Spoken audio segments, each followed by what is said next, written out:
On this episode of Locked On Lightning, the Bolts make a move. We talk about that, we react to it, and we ask the question, are the Bolts done? All that coming up and more on Locked On Lightning. You're Locked On Lightning, your daily podcast on the Tampa Bay Lightning. Part of the Locked On Podcast Network, your team every day.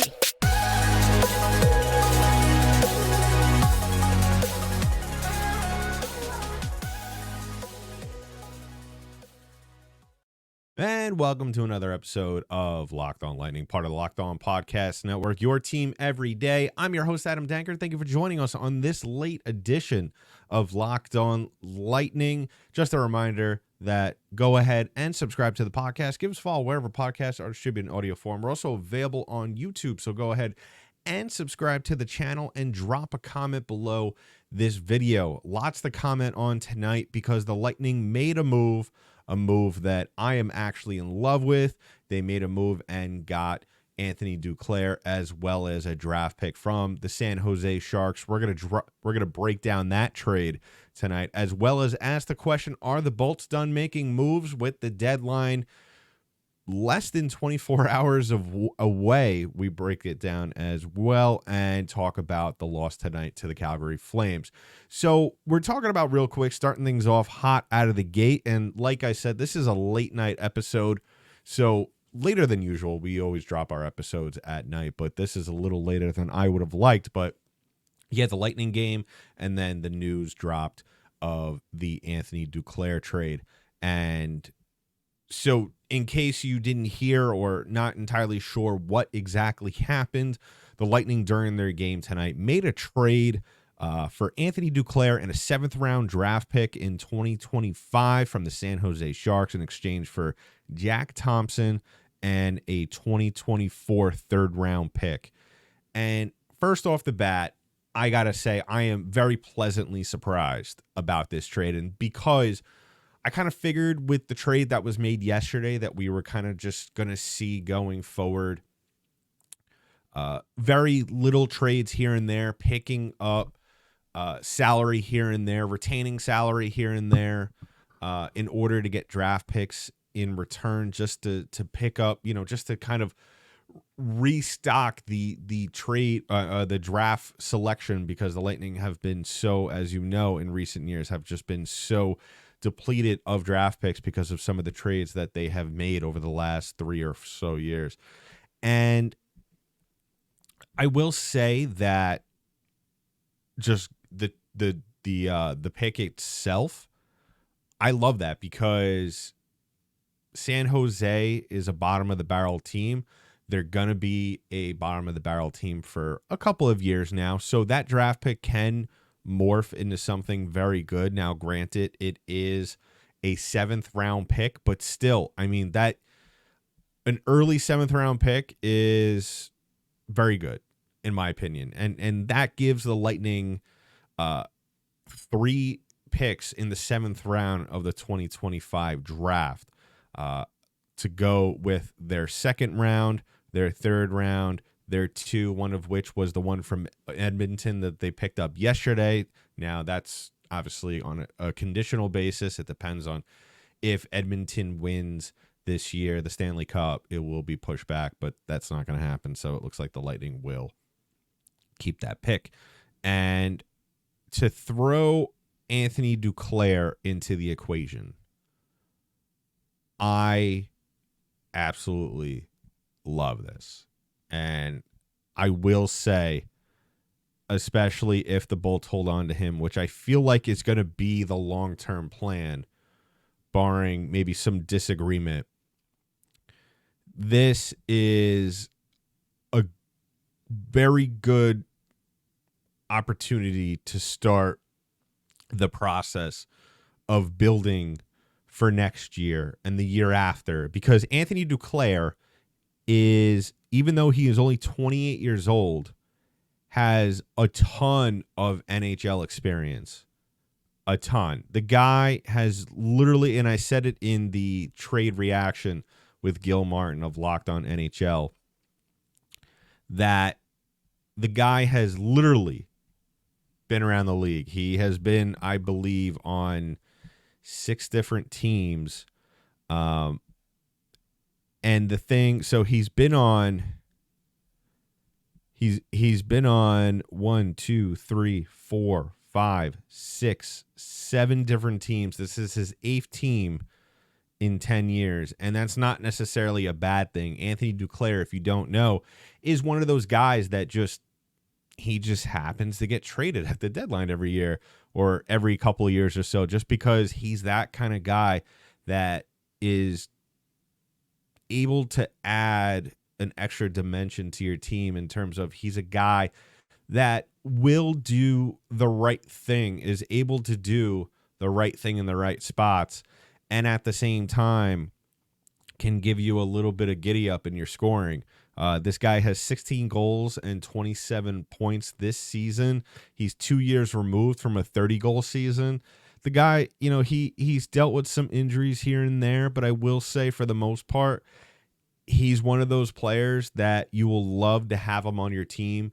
I've been a big fan of him since his time with the Rangers, and then even from his time when he was in Columbus, and even to his time when he was in Ottawa, and even a big fan when he was in Florida. So you could tell that I am very pumped about this, and I would fully expect him to be on the third line with Esamont and Paul. I would be interested to see what happens to Sheary. I don't think he's going to get moved tomorrow. If he does, I will be very shocked.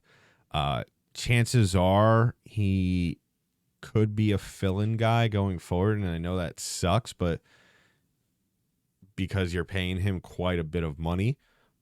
But the only possible other option here with Connor Sheary is to put him on that fourth line with Crozier and Glendening and Mott, which, you have him as like an extra forward or whatever, and you just kind of go from there. But I think that if the Lightning still have an eye on making a run to the playoffs, which I feel like at this point they still do, I think that Anthony Duclair definitely helps you out. He definitely brings a little bit more scoring than what we've had on that third line, and it definitely will help Nick Paul kind of just not have to be doing a lot of things by himself almost, other than the physical part where Mike Esamont comes in. And I think in that same breath, you could also say that Duclair scoring will open things up where Esamont may very well get more scoring chances. Now, as for his time, and I was asked about this on the Locked On NHL segment reaction, what does this mean for the second for Duclair on the power play? Most likely, I would imagine he's going to get some burn on that second power play unit with Paul, Esamont, Hagel, and Radish. Chafee might be the odd man out, but I think that if the Lightning are still serious about a playoff run, I think this is a very good move to make. Now, obviously, we'll get more into this in the second segment, but I do feel like there's still a lot that needs to be done in order for us to feel confident that the moves at the deadline are going to be for not. So let me know in the comments below how you feel about that. How you feeling about this trade? I give this trade a grade of a B minus, maybe even a C, just because, it's a good trade. It's a good depth trade. It's not necessarily something that's going to determine whether or not you make it past the first round of the playoffs. It's not necessarily going to guarantee you even a spot in the playoffs. I know I've said that, it's kind of 50-50 with, what happens with the Lightning in terms of making the playoffs, because it depends obviously on how they play, but they've gotten lucky. You have the teams behind you who have kind of been stalled and stale as of late, but it seems like that may change as the weeks go on. You're starting to see a little bit of resilience from some of those teams in the back of the Lightning in the wild card spots. So let me know in the comments below. And coming up, we're going to talk about, are the Lightning done? Spoiler alert, they are not. We'll talk about that coming up in just a little bit. But first, I want to talk about our first sponsor of the day, and that is our friends over at Indeed. Now, no matter how the last game went, anytime you take the field, you've got a shot at greatness. Give your team the best shot at winning by recruiting more MVPs with Indeed. Instead of spending hours on multiple job sites hoping to find candidates with the right skills, you need one powerful hiring partner that can help you do it all. With Instant Match, as soon as you sponsor a post, you get a short list of quality candidates' resumes on Indeed that match your job description, and you can invite them to apply right away. Plus, you only have to pay for quality applications that meet your must-have requirements. Man, I'm so excited about this trade. I cannot even speak coherently. So starting right now with a $75 sponsored job credit to upgrade your job post at Indeed.com/lockedon. Offer valid through March 31st. Go to Indeed.com/lockedon to claim your $75 credit before March 31st. Indeed.com/lockedon. Terms and conditions apply. Need to hire? You need Indeed. So as always, I want to thank you all for making us your first listen of the day. If you haven't already done so, please go ahead and subscribe to the podcast. Give us a follow wherever podcasts are distributed in audio form. We're also available on YouTube.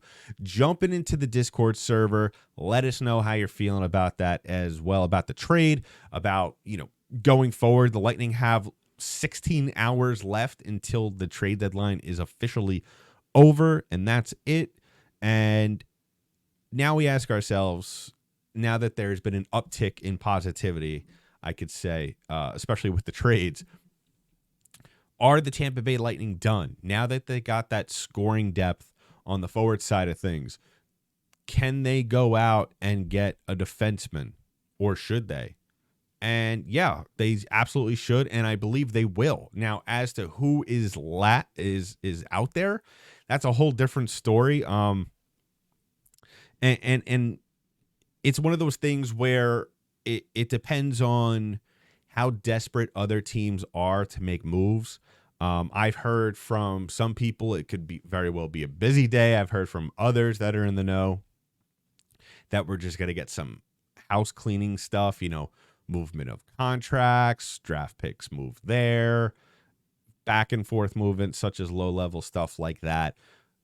I think that depending on what the Lightning do tomorrow very well depends on the market at that moment in time. If teams aren't really looking to go crazy like we've seen, especially today and yesterday, then, very well the Lightning could walk away with really next to nothing. They might have to just settle for going for more draft picks, which is something I don't necessarily disagree with. I think that at this point in time, regardless of where any of us, each and every one of us, stand as to where the Tampa Bay Lightning are going towards the end of the season and what their chances are in the playoffs, I still think that, at the end of the day, and I think this was maybe a little bit misunderstood, and if for some of you listeners, because I saw through the comments on YouTube, and I was going back and forth with some listeners, there was some, misunderstanding, I guess, that it was kind of felt by some individuals that I was against trading for draft picks, or, whatever the case may be. I'm still not entirely sure what, I can't speak for you people. All I know is that I'm not against the Lightning stacking draft picks, regardless of what round and year it is. I think that it was all at this time dependent on what was happening with their targets, the guys they were going after, the Sean Walkers, the Noah Hannafins. Now that those guys are gone, obviously the game plan is changing. I never really, I think it was more optimism than realism. If you've been a listener for a while, I've been very optimistic about getting Hannafin. Obviously that didn't turn out, and the Lightning also didn't have a lot to play with. I may have overvalued some of their assets, but at the same time, I mean, if a team wanted to make it work, it really doesn't. The Lightning can't really look at themselves and value their assets. They could only do it so much without bias, and it really is up to other teams. a Calgary might value the Lightning's assets more than maybe a Chicago Blackhawks or vice versa. It really is dependent on the team that you're dealing with. But at the end of the day, and really tomorrow, I think that really the Lightning should try and go out and get a defenseman. As to what kind of defenseman that's going to be, quite honestly, like I said, it depends on the market at the time. They might be able to get a third line guy. They might be able to get a second line combination guy. It really depends on the team. It really depends on everything that is going on and all the deals that are and could be made from now till tomorrow evening or noon or whatever the case may be, depending on what time zone you're in. So I don't think they're done. I think that there's still a lot of trades or possibility of trades that can be made. I would very much like to see and you know, I'm even at this point, I'm still, even though I feel like there's really no market for him at this point, I would like to see the Lightning see if they could maybe shop Stamkos, get some draft picks for him. You know, maybe talk to him and say, listen, we want to give you a shot to go for another cup. It's probably not going to happen this year. So we'll trade you to a contender for a couple of picks. You could play on the third line or whatever the case may be. As for who the contenders might be, I mean, I wouldn't be shocked if it's a Vegas or, you know, whatever, especially with the way Vegas makes moves. And obviously I'm not saying that as a realistic thing. It's just one of those scenarios that I wouldn't necessarily rule it out either. But then, you know, you could also talk to Stamkos and say, listen, we'll trade you a contender, but, you know, once the season's over, let's talk turkey for some sort of long-term deal or whatever the case may be. We just, you know, this year we don't got it. And, you know, some people might be open to that. I can't speak for Steven Stamkos. It's really dependent on him and if he wants to be in a different environment for really 2-3 months. So it's really dependent on him. So other than that, it's really a toss-up. I'm not going to sit here and speculate because I think a lot of people are pleasantly surprised by some of the moves that have been made over the last couple of days. And regardless if you are a fan of those teams or not, you can't help but marvel at some of those moves because, you know, you're a hockey fan and you have to admire some of the creativity that's going around the league. I think that this is a really good time for the league in terms of moves being made. It seems like teams are a lot more aggressive now, especially with, you know, the trying to make the money work. And I love it. And I think that the Lightning should definitely join in on that fun. So let me know in the comments below how you feel about that. I hope the Lightning go for a defenseman. I can't guarantee anything, but I would love to see them get maybe a second or third line defenseman. Possibly get rid of some other players that we kind of know aren't going to be around next year. The Connor Shearys, possibly the DeHaans, Alex Barré-Boulet, maybe Nick Pervix, maybe. So let me know in the comments your mock trades, because I don't think I've heard enough of those from you, if not at all. My dream player to acquire tomorrow is probably Tyler Toffoli. I know that's a long shot, but I'm sticking to it. I would prefer a defenseman, but if the Lightning could get like Tyler Toffoli and have him for the long term with Duclair, that would be a phenomenal pickup, I think, in my opinion. So coming up in just a little bit, we're going to just touch upon very lightly this loss tonight against the Calgary Flames coming up in just a little bit. But we got a couple of sponsors on the docket. And first of all is our friends over at Factor One. Now, listen, if you haven't heard of Factor One, listen closely. Eating better is easy with Factor's delicious, ready-to-eat meals. Every fresh, never frozen meal is chef-crafted, dietitian-approved, and ready to go in 2 minutes. You'll have over 35 different options to choose from every week, including Calorie Smart, Protein Plus, and Keto. Also, there are more than 60 add-ons to help you stay fueled up and feeling good all day long. What are you waiting for? Get started today and get after your goals. 2-minute meals, fuel up fast with Factor's restaurant quality meals that are ready to heat and eat whenever you want. No prep, no mess. Factor meals are ready to heat and eat, so there's no prepping, cooking, or cleanup needed. So head to factormeals.com/LockedOnNHL50 and use the code LockedOnNHL50 to get 50% off. That's code LockedOnNHL50 at factormeals.com/LockedOnNHL50 to get 50% off. And wrapping things up with our other friends over at Robinhood Retirement. Did you know that even if you have a 401k for retirement, you could still have an IRA? Robinhood has the only IRA that gives you a 3% boost on every dollar you contribute when you subscribe to Robinhood Gold. But get this, now through April 30th, Robinhood is even boosting every single dollar you transfer into other retirement accounts with a 3% match. That's right, no cap on the 3% match. Robinhood Gold gets you the most for your retirement thanks to their IRA with a 3% match. This offer is good through April 30th. Get started at robinhood.com/boost. Subscription fees apply. And now for some legal info. Claim as in quarter 1, 2024, validated by Radius Global Market Research. And one last time, I want to thank you all for making us your first listen of the day. If you haven't already done so, please go ahead and subscribe to the podcast. Give us a follow wherever podcasts are distributed in audio form. We're also available on YouTube. Find us on our Twitter page, LO_Lightning on Twitter, as well as LockedOn_Lightning on Instagram. If you want to get in touch with me, tweet back and forth, talk about trades, talk about the state of the team, whatever you want. Go ahead, tweet to me at DankyDank, DENKYD8NK. Love hearing from all of you. Love the back and forth.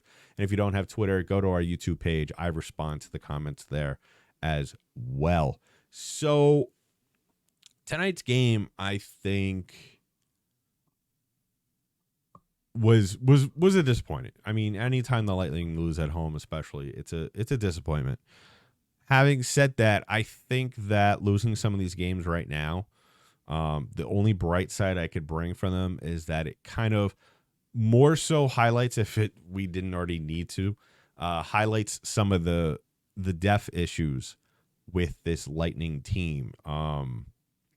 This was a game in which very so often in Lightning losses where the Lightning kind of are neck and neck with these teams. And it could be a team like Calgary. It could be a team even lower, like a San Jose Sharks, who the Lightning will be facing off within the next week or so. Or it could be a top-tier team like Boston. I mean, you take your pick. It really doesn't matter who the team is. But oftentimes, more than not this season, the issue that I have had with this team, and it's really goes to show you how poorly constructed this team was coming into this year. And I think as optimistic as we all were coming into the season, I think we could all agree that we kind of knew in the back of our minds that this roster wasn't pretty after the second line. It kind of got a little bit messy here and there in certain spots with this roster. And a game like this, I think, is good because, like I said, it proves, it reinstills into the mind of the front office, because I feel like oftentimes with teams that have had recent success, you know, I feel like oftentimes there's very few franchises that really know when to kind of restock, all right, and not push for another playoff run when it's really a far shot that you're even going to make any significant noise. And really, that's where the Lightning are right now. They're in a position where, and that's why it's so important. That's why I was so critical yesterday of Julien Brisebois, is that, you know, there needs to be some decisiveness. I didn't really see that in that trade. And now, you know, even in this trade with Duclair, as much as I love this pickup, and he's a very good add-on to the bottom of your lineup, I still think, you know, and I hope that the thought process there is that they're going to eventually sign this guy to a long-term deal, that he is going to be here for the long run, that he is just not going to be a rental. Because if you're just going to get a 7th-round pick out of San Jose, then I'm going to have some issues with it. I would imagine there's already some sort of very loose deal worked out or being worked out with Duclair, or that will be worked out with Duclair in the coming days. And that's why I think the losses here and the tight game last Saturday against Montreal, I think that really helps you a lot because it kind of, like I said, you win a couple of games and suddenly the front office is seeing playoffs. Where right now, as much as the teams behind them in the wild card have played poorly and have pretty much handed that second spot to the Tampa Bay Lightning, I think that there needs to be an extra layer of caution added to this team when you're really dancing around the trade deadline and what moves you're going to make. And I think that tonight's game really helped the Lightning further realize the issue that is at hand. I mean, even if they didn't give up 6 goals tonight, even if Vasilevsky didn't play up to the standards that we wish he would, the numbers don't lie for themselves. When you look at Tampa Bay in their last 6 games, they're 1-4-1, and every team has their struggles. Every team goes through their ups and downs. But the one thing that we've seen over the last couple of years with this Lightning team that has really separated themselves from other teams is their track record at home. And really, when you're performing this badly at home, it's really, really concerning. And of course, as always, it goes back to depth. So I think that that's the name of the game now. I mean, I brought up Tyler Toffoli before. I'm not saying Tyler Toffoli is going to come in here and be a star from you right away. He's a good add-on player. Ideally, maybe next year, if they were going to get a guy like that, even Duclair, you get a guy that is primarily going to play third-line minutes. I mean, if you get a guy like Toffoli, add him to your third line with Duclair and Esamont, ideally, you could put Paul on that second line if you really wanted to, or you could put one of those 2 guys on there because those guys can very well play their way up to a second line, especially Tyler Toffoli, in my opinion, especially with this Lightning team, especially, alongside a guy like Nick Paul, alongside a guy like Brandon Hagel, if he's not playing on the first line, especially if you have that opened, that more cap space that you have if a Stamkos is not here next year. So it's going to be very interesting to see in the next 16 hours how this team reacts to the pressure of the trade deadline, because make no mistake about it, there is pressure, and this is a very important 16 hours for the Tampa Bay Lightning because it could, alongside with the summer break and the summer free agency, very well determine what happens next season and the season after that and the next couple of drafts. So I think this is, as much as I hated watching this game and seeing the Lightning slowly crumble as the game went on, especially in that second period, I think in the long run, it's the best thing for them. And I think that if the Lightning make the right moves tomorrow, I think that we're going to look back on this game and say, thank goodness they lost this game. So they got a little bit of a heat check there, or a little bit of a reality check. So let me know in the comments, how is your state of mind going into the next 16 hours of the NHL trade deadline? And we'll be back tomorrow to talk about potential moves that may have been made over the course of the night, because that is a very good possibility, or early morning moves as well. And of course, as always, we'll be back here to break them all down as they happen. So in the meantime, that's been it for this episode of Locked On Lightning, part of the Locked On Podcast Network. I'm your host, Adam Danker. I'll talk to you in the next one.